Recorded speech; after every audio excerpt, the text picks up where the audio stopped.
Il a marqué l'essai. Les Français ont marqué un essai en fin de rencontre notamment, ce qui a permis aux Bleus de sauver leur entrée en lice dans ce tournoi destination contre l'Italie. La victoire 29-24. Axel May, bonsoir. Bonsoir Ragazzo. Ça y est, alors vous êtes mis à l'italien depuis hier, vous maîtrisez une dizaine de mots et vous avez l'impression d'être totalement bilingue. Exactement, c'est la même chose quand je vais en Angleterre, en Espagne, voilà. Je connais 5 mots et j'ai l'impression d'être fluent. Bien, vous avez raison, et je vous confronterai tout à l'heure à Valentin Paoluzzi qui lui parle très nettement l'italien, beaucoup mieux en tout cas, il est totalement bilingue.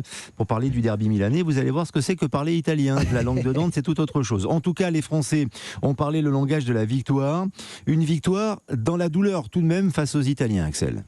Ah bah oui, pourtant tout avait bien commencé. Imaginez, Thibaut Flament, dès la 4e minute, récupère un ballon mal négocié par les Italiens dans leurs 22 mètres, 7-0, l'essai est transformé, 7-0. Puis ensuite, c'est un essai qui est invalidé par la vidéo. Mais bon, ça veut dire que les Français étaient dans une bonne dynamique. Puis c'est Ramos, lui là, cette fois-ci, l'essai est bien validé. Donc on en est à 2 essais pour les Français. Ensuite, Dumortier, État Dumortier, rendez-vous compte, le Lyonnais, 22 ans, meilleur marqueur du top 14. Première titularisation, il inscrit un essai sur une superbe passe au pied d'Ntamak. Les Français mènent alors 19-6. Et en tribune de presse, on se dit, là, franchement, ça sent le score fleuve pour les Bleus face à cette équipe italienne. Et puis, les Italiens s'accrochent et Ange Capozzo, qui est un joueur qui parle parfaitement français, lui, parce qu'il est natif de Grenoble, inscrit un essai peu avant la mi-temps. Ensuite, il y a une pénalité. Bref, les Français rentrent au vestiaire avec seulement 5 unités d'avance, 19-14. On se dit, ça va forcément serrer la vis avec Fabien Galtier dans les vestiaires, surtout qu'il y a eu beaucoup de pénalités de la part des Français. À la mi-temps, on en est à 9 pénalités en défaveur des Français. Le match reprend, Ramos inscrit 3 points, ce qui nous met 22-14. Et là, Charles Olivon, essai de pénalité contre Charles Olivon parce que l'arbitre a estimé qu'il avait écrasé un maul à l'entrée de la ligne d'en but, qui aurait même pu avoir donc essai. Donc non seulement Charles Olivon est expulsé 10 minutes et on accorde un essai de pénalité aux Italiens qui reviennent donc à une unité, 22-21 seulement pour les Bleus.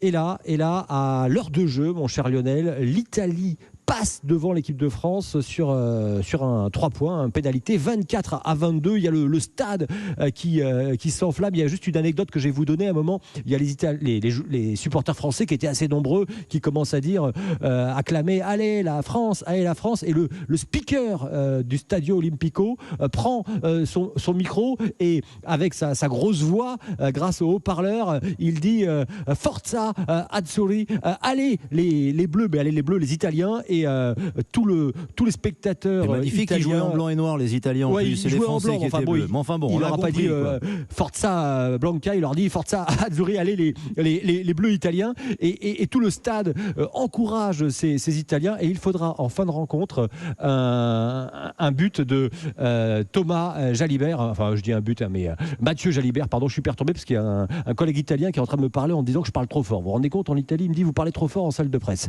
Mathieu Mathieu Jalibert inscrit l'essai 29-24. Le score restera là, mais les Français ont eu un peu peur, même si en conférence de presse, vous allez l'entendre, le capitaine Antoine Dupont a expliqué qu'à l'heure de jeu, lorsque les Italiens sont passés devant, la confiance était encore dans le camp tricolore. Je vous propose d'écouter Antoine Dupont. On sent qu'on n'est pas dans une bonne passe, que la dynamique est meilleure pour les Italiens, mais voilà, je pense qu'on a connu des scénarios autant voire plus compliqués que ça, et c'est là que aussi parle l'expérience de l'équipe.